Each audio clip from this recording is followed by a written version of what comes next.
all my dear student to lecture number 21 of wave motion and Doppler effect। ये Doppler effect in sound का lecture number 2 है। इसके ऊपर एक lecture already हम पढ़ चुके हैं जिसमें मैंने आपको एक फॉर्मूला बताया था। Apparent frequency heard by observer is given by V plus और minus VO divided by V minus और plus VS into N। What is NA? Apparent frequency that is heard by observer. What is V? Speed of sound in air. What is VO? Velocity of observer. What is VS? Velocity of source. And N is actual frequency। तो उससे इस पर based 6 condition हम discuss कर चुके हैं कि source और ऑब्जर्वर एक दूसरे के करीब आएंगे तो क्या होगा, दूर जाएंगे तो क्या होगा। एक रेस्ट है, दूसरा करीब आ रहा है। एक रेस्ट है, दूसरा दूर जा रहा है। दूसरा रेस्ट है, पहला करीब आ रहा है। दूसरा रेस्ट है, पहला दूर जा रहा है। पहला और दूसरा कौन है यहाँ पर? एक सोर्स है, दूसरा ऑब्जर्वर है। ऑब्जर्वर को लिसनर भी बोलते हैं, जो साउंड को सुन रहा होगा। तो जब भी रिलेटिव मोशन होती है between source of sound and observer, तो जो फ्रीक्वेंसी सुनाई देती है ऑब्जर्वर को वो अपरेंटली चेंज हो जाती है। एक्चुअली चेंज होती है क्या? नहीं, उसको ऐसा फील होता है कि फ्रीक्वेंसी घट गई या बढ़ गई। इस इफेक्ट को क्या बोलते हैं? Doppler effect. और जो अपरेंट फ्रीक्वेंसी उसको सुनाई देती है उसका जनरल फॉर्मूला क्या था? Na is equal to V plus और minus VO divided by V minus और प्लस VS इंटू N। अब यहाँ पर प्लस माइनस अलग अलग सिचुएशन में अलग अलग फॉर्मूला होता है। वो सारे फॉर्मूले हम डिराइव कर चुके हैं, उस पे के न्यूमेरिकल भी हम सॉल्व कर चुके हैं। तो आज के लेक्चर में हम क्या करने वाले हैं? लास्ट लेक्चर में डॉपलर इफेक्ट के हमने क्या माना था कि मीडियम इज एट रेस्ट।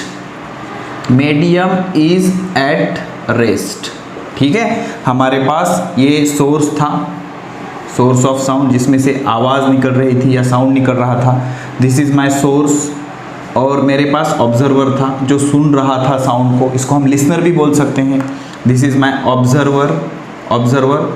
और हमने लास्ट लेक्चर में जो सारे फॉर्मूले देखे थे वो एक अजम्पशन पे बेस्ड थे, एंड दैट अजम्पशन इज इसके सराउंडिंग का जो मीडियम है वो मीडियम रेस्ट पे था।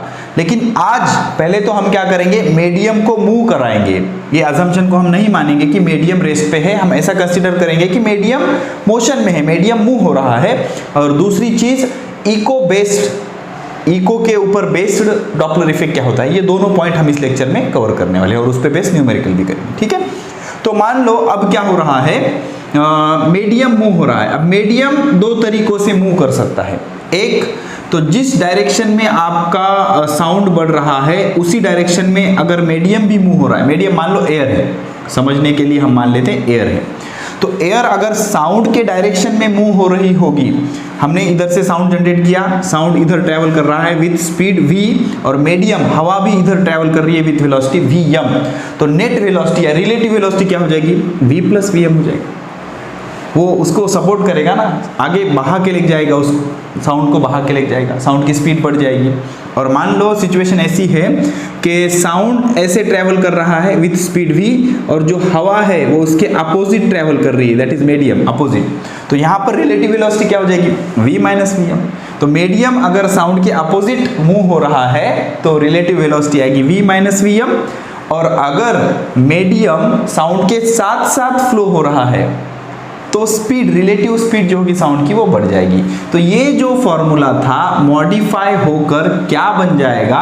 Apparent frequency when medium is in motion is given by v plus और माइनस vm। ये हो जाएगी net relative velocity of sound, relative velocity of sound हो जाएगी डिवाइडेड बाय v प्लस और माइनस vm। ओके, तो अब यहाँ पर साउंड की वेलोसिटी कितनी थी? v, बिकॉज मीडियम रेस्ट था। लेकिन यहाँ की पर साउंड की वेलोसिटी क्या है? v प्लस vm या v माइनस vm।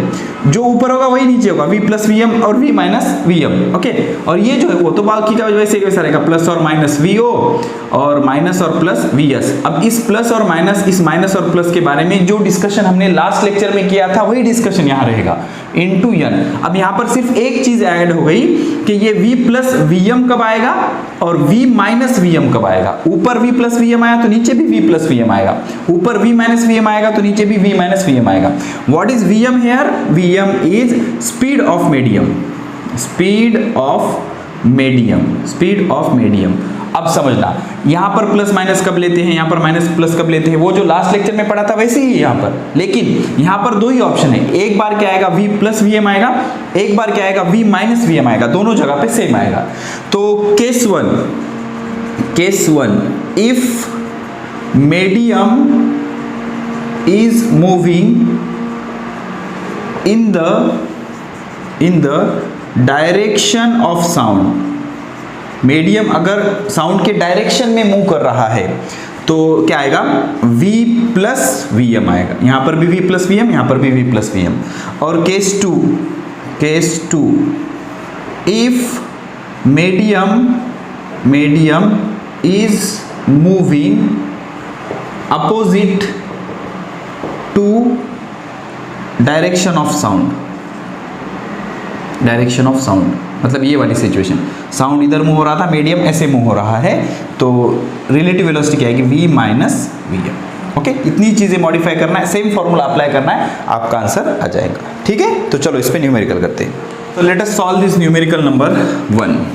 देखो क्या बोल रहा है, सिनेरियो क्या गिवन है, a stationary source emits, source stationary है, एक इमेजिनरी सोर्स बना लेते हैं, this is our source of sound, जो साउंड इमिट कर रहा है, तो ये रेस्ट है, तो वेलोसिटी ऑफ सोर्स इज 0। ठीक है, emit the sound of frequency 1200 hertz, तो ये एक्चुअल फ्रीक्वेंसी जो इमिट कर रहा है वो 1200 hertz. Okay, if wind blows at speed of 0.1 v, okay, तो यहाँ पर हवा बह रही है, कितने स्पीड से, 0.1 v, v is speed of sound. Change in frequency for a stationary observer, तो ऑब्जर्वर भी स्टेशनरी है, यहाँ पर मेरा ऑब्जर्वर है एंड ऑब्जर्वर भी कैसा है, स्टेशनरी, इसकी भी स्पीड कितनी, 0 for stationary observer on the wind side of the source, मतलब हवा कैसे बह रही है, सोर्स के साउंड, मतलब जिस डायरेक्शन में आपका साउंड ट्रेवल हो रहा है, साउंड इधर ट्रेवल हो रहा है विद स्पीड v, हवा भी इधर ही बह रही है with speed 0.1 v। So this is my velocity of medium and this is my velocity of sound. लेकिन यहाँ पर सोर्स भी स्टेशनरी है और ऑब्जर्वर भी स्टेशनरी है, दोनों रुके हुए हैं, दोनों अगर रुके हुए होंगे तो मीडियम के स्पीड का फ्रीक्वेंसी पर कुछ भी फर्क नहीं पड़ता। वेरीफाई करेंगे, चलो देखो, तो in case of medium is moving, apparent frequency is given by v plus और minus V M divided by v plus और माइनस वी एम, ये हो गई relative velocity of speed of, sorry, relative speed of sound, plus और minus V O minus और plus V S. तो सबसे पहले पता करते हैं क्या मीडियम की स्पीड हमारे साउंड के स्पीड के डायरेक्शन में है, डेफिनेटली जिस डायरेक्शन में साउंड जा रहा है उसी डायरेक्शन में हमारा हवा भी बह रही है, मीडियम भी बह रहा है, तो दोनों का एडिशन हो जाएगा, तो यहाँ पर आएगा प्लस, यहाँ पर आएगा प्लस, दोनों जगह पर क्या आएगा, प्लस आएगा। ठीक है ना। अब देखो, ऑब्जर्वर हमारा रेस्ट है, सोर्स हमारा रेस्ट है, तो ये भी 0 और ये भी 0 इंटू यानी एक्चुअल फ्रीक्वेंसी, तो ये भी 0 और ये भी 0, तो होगा क्या, N A is equal to V plus V M divided by V plus V M into N, तो V plus V M cancel, तो apparent frequency is equal to actual frequency. तो भले ही हवा बहती रहे या मत न बहे, तो इसको जो फ्रीक्वेंसी सुनाई को दे रही है उस पर कुछ फर्क नहीं पड़ने वाला है, तो apparent frequency is equal to N, तो जो फ्रीक्वेंसी होगी वही इसको सुनाई देगी, तो चेंज इन फ्रीक्वेंसी कितना आएगा, delta N is equal to 0, no change in frequency. तो एक चीज लिख लो आप आराम से, अगर सोर्स और ऑब्जर्वर दोनों रेस्ट पर होंगे तो मीडियम के मोशन का फ्रीक्वेंसी पर कोई फर्क नहीं पड़ता, जो एक्चुअल फ्रीक्वेंसी होगी वही फ्रीक्वेंसी ऑब्जर्वर को सुनाई देगी, वो हमने वेरीफाई कर लिया।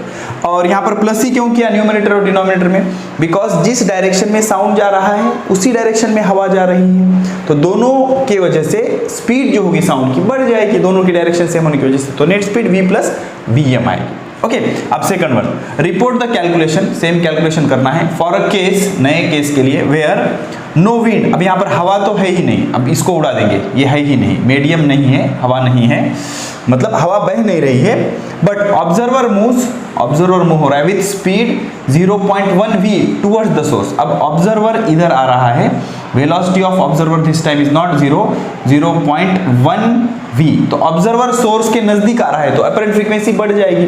तो पहले तो जनरल फॉर्मूला आएगा Na is equal to v plus और माइनस vo, v माइनस और प्लस vs इंटू n। अब इस वाले केस में still your source is stationary, तो इसका सवाल खत्म हो गया, ये तो जीरो है, यहाँ पर माइनस प्लस का कोई कंफ्यूजन नहीं रहता बिकॉज डिनोमिनेटर में सिर्फ v बचा।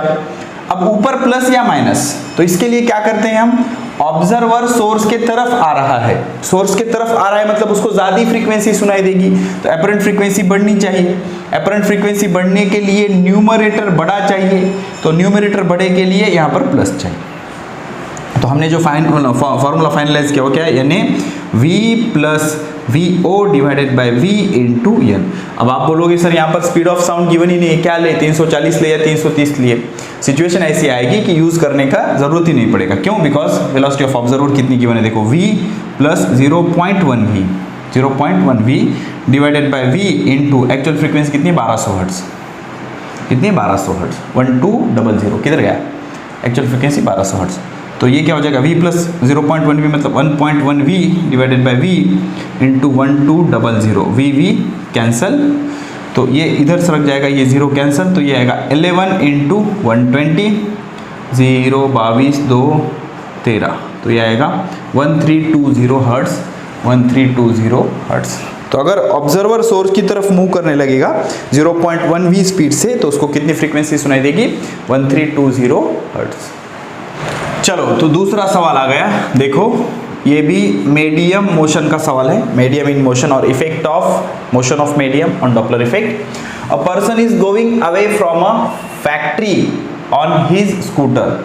तो मान लेते हैं ये एक फैक्ट्री है, this is the factory, okay, और एक पर्सन स्कूटर पे जा रहा है, okay, person is moving on scooter, scooter पे जा रहा है, कहाँ जा रहा है scooter, at a speed of 36 kilometre per hour, okay, factory person going away, away मतलब ये दूर जा रहा है, okay.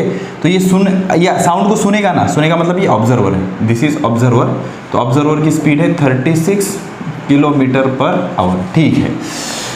Lessons to the siren of the factory, मतलब फैक्ट्री में एक सायरन बिठाया हुआ है जो कि साउंड प्रोड्यूस करने वाला है, तो दिस इज माय सोर्स, और सोर्स कैसे है, रेस्ट पे, फैक्ट्री तो मूव नहीं करेगी, फैक्ट्री तो मूव नहीं करेगी, तो सोर्स कैसे होगा, रेस्ट पर होगा, okay. If the actual frequency of siren is 700 hertz, तो यहाँ पर जो सायरन फ्रीक्वेंसी प्रोड्यूस कर रहा है वो है 700 हर्ट्ज, ठीक है। And wind is blowing along the direction of scooter, तो इसी डायरेक्शन में विंड ब्लो हो रही है, सो वेलोसिटी ऑफ मीडियम मतलब वेलोसिटी ऑफ विंड ये डायरेक्शन में जा रही है, तो साउंड भी ये डायरेक्शन में आएगा, ओके, साउंड भी ये डायरेक्शन में आएगा। चलो ठीक है, अब देखो along the direction of scooter at 36 kilometre per hour, तो ये भी कितना है 36 किलोमीटर पर आवर, ओके। तो find the frequency heard by the person, कोई टेंशन नहीं। तो पहले हम गिवन डेटा लिख लेते हैं फटाफट। वेलोसिटी ऑफ ऑब्जर्वर कितना है 36 किलोमीटर पर आवर, किलोमीटर मतलब 1000, ये हो गया मीटर, और एक आवर में कितने सेकंड होते हैं 3600 सेकंड, एक घंटे में 3600 सेकंड होते हैं, ये 2 0 कैंसल, ये 36 कैंसल, आंसर आया 10 मीटर पर second. This is velocity of observer. Velocity of source is 0, velocity of medium is again 36 kilometer per hour, which is when converted into SI system it will come out to be 10 meter per second। अब आपको देखना है speed of sound is given as v is 340 metre पर second, तो जिस direction में आपका sound आ रहा है उसी डायरेक्शन में आपकी हवा बह रही है, तो नेट स्पीड क्या हो जाएगी साउंड की v प्लस vm, समझ में आया। जिस डायरेक्शन में साउंड ट्रैवल कर रहा है उसी डायरेक्शन में हवा भी बह रही है, तो हवा के बहने के वजह से sound speed of sound will be increases and it will become v plus vm। तो जो अपरेंट फ्रीक्वेंसी का फॉर्मूला होता है Na is equal to v plus और minus vm divided by v plus और माइनस vm, ये है relative velocity of sound with respect, या relative velocity of sound when medium is in motion. यहाँ पर क्या है प्लस और माइनस vo माइनस और प्लस vs। तो हमारे सिचुएशन में Vs 0 है, तो इसका तो सवाल ही पैदा नहीं होता, Vs क्या हो गया 0। दूसरी चीज, ऑब्जर्वर सोर्स से दूर भाग रहा है। ऑब्जर्वर अगर सोर्स से दूर भागेगा तो अपरेंट फ्रीक्वेंसी घटनी चाहिए, तो अपरेंट फ्रीक्वेंसी घटने के लिए यहाँ पर माइनस आएगा, यहाँ पर माइनस आएगा, बिकॉज ऑब्जर्वर दूर जा रहा है, सोर्स से दूर जा रहा है स्कूटर पे बैठ के। अब सवाल ये होता है यहाँ पर क्या प्लस आएगा या माइनस, तो जिस डायरेक्शन में साउंड बह रहा है उसी डायरेक्शन में हवा बह रही है, तो नेट स्पीड क्या आ गई प्लस, क्या आ गई प्लस। तो ये हो गया मेरा फॉर्मूला। ओके, तो V कितना है, V है 340 प्लस Vm है 10 माइनस VO, ऑब्जर्वर की स्पीड कितनी है 10 SI यूनिट में, डिवाइडेड बाय 340 इंटू n, यानी एक्चुअल फ्रीक्वेंसी 340 प्लस 10, तो प्लस 10 माइनस 10 गेट कैंसल, तो this will come out to be 340 divided by 350 into n कितना है, n है 700, किधर गया 700, यस 700, तो ये 0 कैंसल, तो 7 1 1 0, 7 5 35 0, ये 0 कैंसल, बराबर ना। अरे सिंपली 350 का डबल 700 आएगा, 350 का डबल 700, तो 200, 4 दूनी 8, 3 दूनी 7, तो क्या आएगा 680 हर्ट्ज, कितना 680 hertz, which is perfectly alright. लिख लो पॉज करके।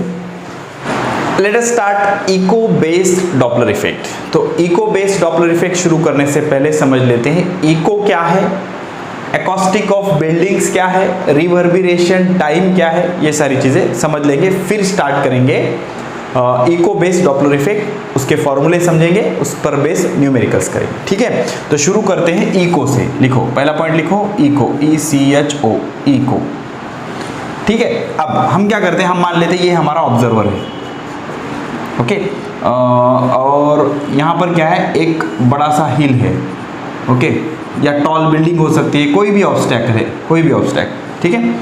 तो इसने क्या किया, साउंड प्रोड्यूस किया, जोर से चिल्लाया, ओके, साउंड प्रोड्यूस किया, तो क्या होगा, ऑब्जर्वर को दो साउंड सुनाई देंगे, पहला डायरेक्टली सुनाई देगा, और दूसरा ये साउंड ऐसे ट्रैवल करेगा, इस बिल्डिंग पे इंसिडेंट होगा, यहाँ से रिफ्लेक्ट होगा और इसको सुनाई देगा, तो ये दो साउंड इसको सुनाई देंगे, ठीक है। तो ये जो गिरने के बाद रिफ्लेक्ट होके वापस जो साउंड आ रहा है उसको बोलते हैं इको, क्या बोलते हैं, इको। तो what will be the definition of echo, multiple reflection of sound is called echo, multiple reflection of sound is called eco.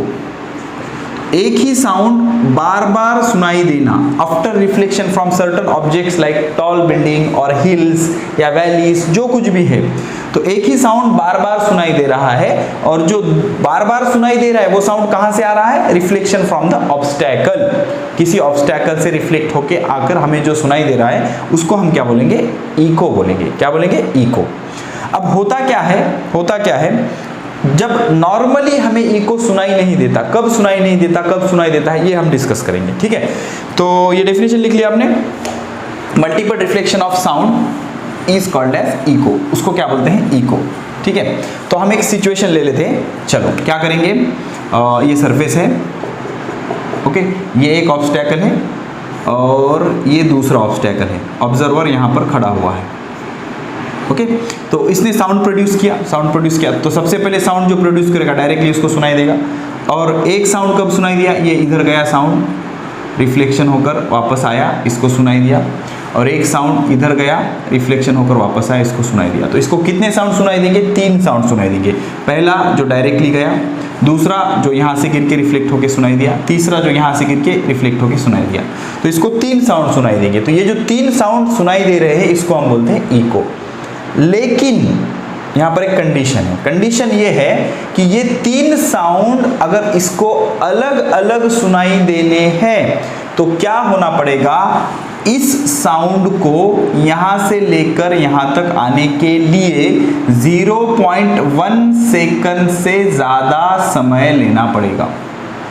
जो टाइम ये ले लेगा, जो टाइम इसको लगेगा यहाँ से लेकर यहाँ तक जाने के लिए, वो कितना लगना पड़ेगा 0.1 सेकंड से। और ऑब्वियसली इसको भी क्या, यहाँ से लेकर यहाँ तक वापस आने के लिए जो टाइम लगेगा ये 0.1 सेकंड से ज़्यादा लगना पड़ेगा।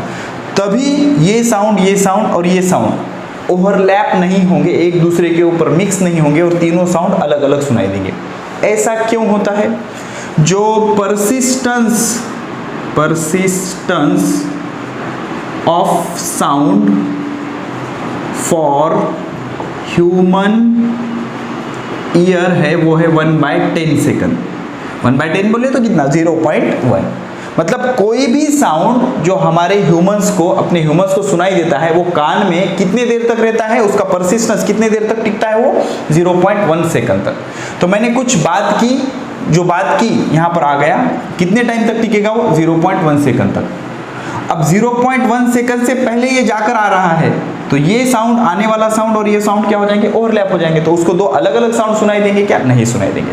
तो दो अलग अलग साउंड सुनाई देने के लिए ये जो जाकर वापस आ रहा है वो साउंड 0.1 सेकंड के बाद आना चाहिए, या फिर ये भी साउंड 0.1 सेकंड के बाद आना चाहिए, तभी उसको सुनाई देगा। ठीक है, तो आप देखेंगे तो इसके लिए क्या होना चाहिए, ये जो रिफ्लेक्टिंग ऑब्स्टैकल है ये दूर होना चाहिए। ये अगर दूर होगा तो उसको जाकर वापस आने के लिए ज्यादा टाइम लगेगा। जितना ज्यादा टाइम लगेगा उतना क्लियर इसको इको सुनाई देगा। अब कैसे सॉल्व करेंगे इसको? चलो देखो, अब इसको हम इग्नोर कर देते हैं, मान लेते हैं यही एक ही ऑब्स्टैकल है। तो जाते वक्त इसको डिस्टेंस कितना लगा, d, वापस आते वक्त कितना, d। तो साउंड ने कितना डिस्टेंस ट्रेवल किया, डिस्टेंस ट्रेवल्ड इज 2d, गया आया 2d। ओके, स्पीड क्या है इसकी, स्पीड है v। ओके, तो कम से कम कितना टाइम लगना चाहिए, 0.1 सेकंड। इससे ज्यादा चलेगा लेकिन इससे कम नहीं चलेगा। अगर इससे कम टाइम लगा तो ये जो डायरेक्टली सुनाई दे रहा है साउंड वो 0.1 सेकंड तक उसके कान में रहेगा। तो 0.1 सेकंड के पहले अगर ये साउंड जाके आ गया तो ये ओरिजिनल साउंड और ये रिफ्लेक्ट होके आने वाला साउंड एक दूसरे के साथ ओवरलैप हो जाएंगे और दो सेपरेट साउंड सुनाई नहीं देंगे। तो दो सेपरेट साउंड सुनाई देने के लिए ये साउंड का परसिस्टेंस खत्म हो जाना चाहिए। कितने सेकंड में खत्म हो जाएगा, 0.1 सेकंड में। अब 0.1 सेकंड में अगर ये जाकर वापस आएगा तो यही साउंड उसको और एक बार सुनाई देगा। समझ में आ रहा है? ठीक है, तो कितना टाइम है, 0.1 सेकंड। स्पीड कितनी ले लेंगे हम, 330 मीटर पर सेकंड। ओके, तो क्या हो जाएगा, speed is equal to distance upon time. ठीक है, तो स्पीड कितनी है 330, डिस्टेंस कितना है 2d, टाइम कितना 0.1। ये इधर ले लो तो 330 into 0.1 is equal to 2d। ये और ये 0 कैंसिल, तो d is equal to 33/2, 2 1 2, 2 6 12.25 10। Okay, तो डिस्टेंस कितना आया 6.5 मीटर। तो कम से कम ऑब्स्टैकल कितने दूर होना चाहिए, 16.5 मीटर पे, तभी आपको इको सुनाई देगा। नहीं तो क्या हो जाएगा, मान लो ये ऑब्स्टैकल यहाँ पर है। ओके, अब ये डिस्टेंस है मेरा 16.5 मीटर। तो साउंड को 16.5 मीटर ट्रैवल करके वापस आने के लिए कितना टाइम लगता है, 0.1 सेकंड। तो ऑब्स्टैकल अगर यहाँ पर है तो साउंड, अब मैंने बात की तो एक साउंड प्रोड्यूसर डायरेक्टली कान तक पहुंचा। अब वो कितनी देर तक रहने वाला है कान पर, 0.1 सेकंड तक। अब ये जो साउंड जाएगा इससे टकराएगा, वापस आएगा। तो यहाँ से लेकर यहाँ तक आने के लिए उसको कितना टाइम लगता है, 0.1 सेकंड। तो यहाँ से लेकर यहाँ तक आने के लिए डेफिनेटली 0.1 सेकंड से कम टाइम लगेगा। तो ओरिजिनल साउंड और ये साउंड एक दूसरे के साथ मिक्स हो जाएंगे, तो दो अलग अलग साउंड उसको सुनाई नहीं देंगे। तो that will be not eco.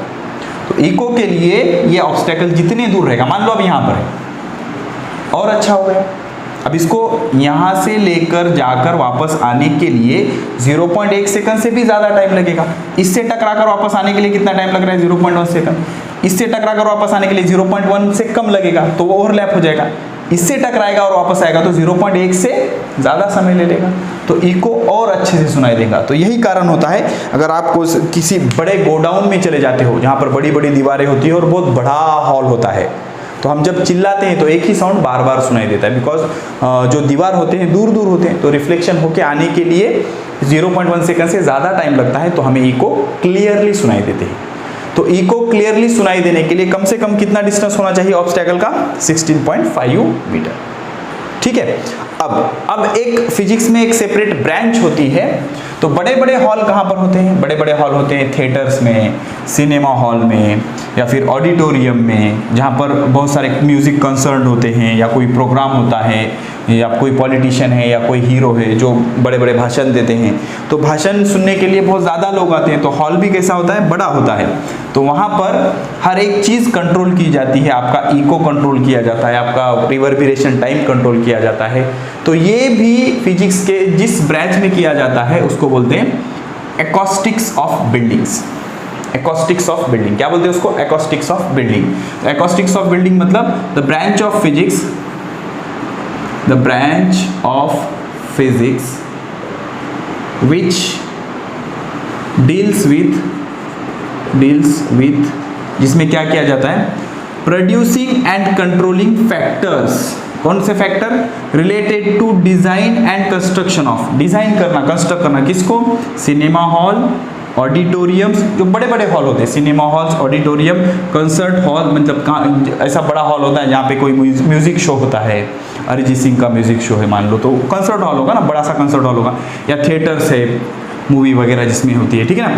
So that उसमें जो स्पीच होगा या म्यूजिक होगा या उसमें कोई गाना बजेगा आर डिस्टिंक्टली ऑडिएबल, ये क्लियरली सुनाई देना चाहिए। तो इसको अच्छे से डिजाइन किया जाता है अलग अलग फैक्टर्स कंसीडर करके, तो इसको बोलते हैं एकॉस्टिक्स ऑफ बिल्डिंग। तो एकॉस्टिक्स ऑफ बिल्डिंग मतलब क्या करना? डिजाइन और कंस्ट्रक्शन करना, किसका? बड़े बड़े बिल्डिंग्स का, बड़े बड़े हॉल का, बड़े बड़े बिल्डिंग नहीं सॉरी, बड़े बड़े हॉल्स का। बड़े बड़े हॉल्स कहाँ पर यूज होते हैं या उनको क्या बोला जाता है? सिनेमा हॉल में बहुत बड़ा हॉल होता है, ऑडिटोरियम बहुत बड़ा होता है, कंसर्ट हॉल या थिएटर्स, ये सारे बड़े बड़े हॉल्स होते हैं।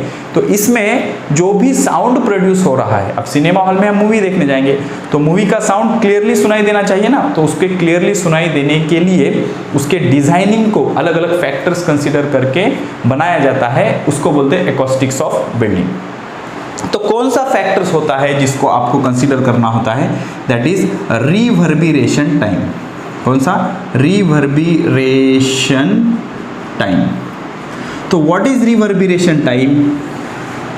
जो सोर्स साउंड प्रोड्यूस कर रहा है वो बंद हो जाने के बाद भी साउंड हमारे कान में कितने देर तक सुनाई देता है उसको बोलते हैं रिवर्बरेशन।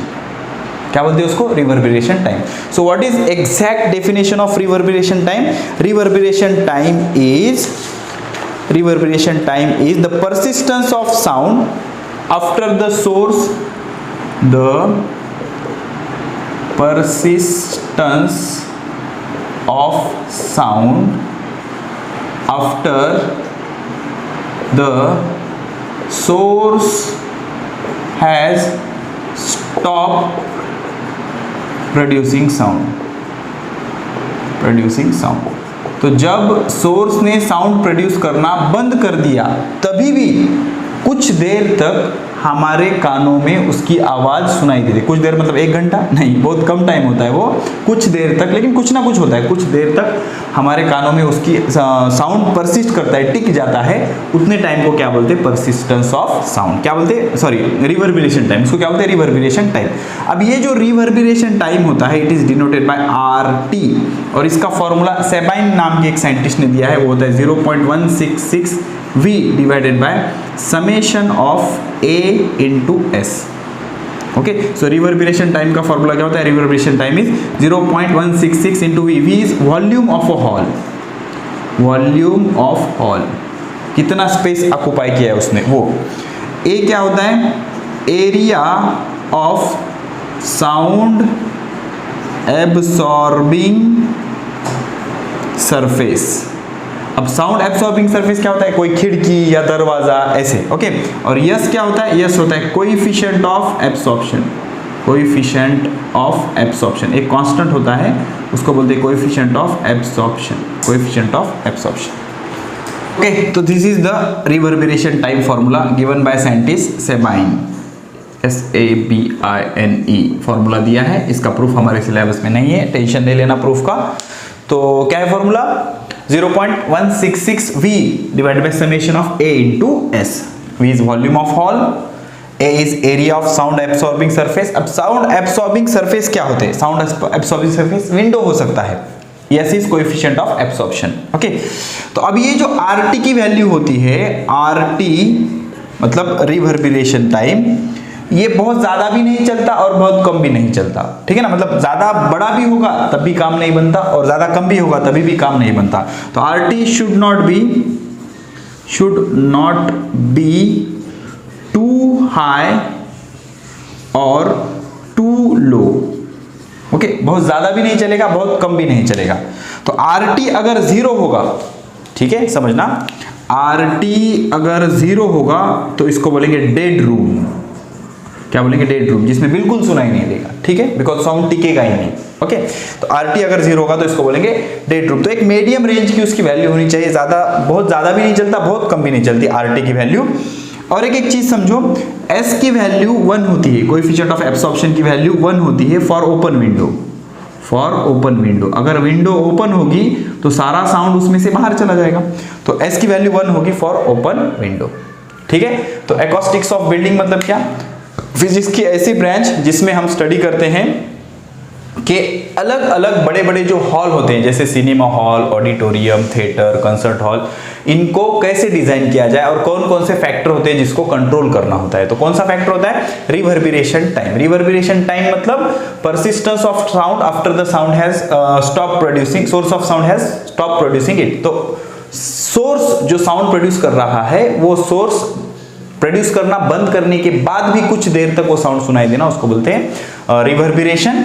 और जितने टाइम तक वो सुनाई देता है उसको बोलते हैं रिवर्बरेशन टाइम, ठीक है। तो रिवर्बरेशन इज अ फिनोमिनॉन।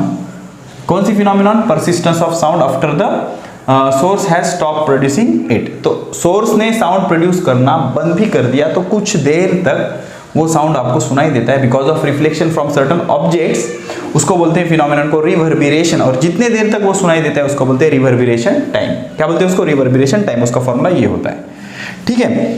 अब देखो, रिवर्बरेशन टाइम अगर 0 होगा तो उसको बोलेंगे डेड रूम। क्या बोलेंगे? डेड रूम, ठीक है। तो इतनी बातें करके इस लेक्चर को यहीं पर करते हैं खत्म। Keep studying, best of luck. अब जो इको बेस्ड डॉपलर इफेक्ट था वो हम पढ़ेंगे नेक्स्ट लेक्चर में।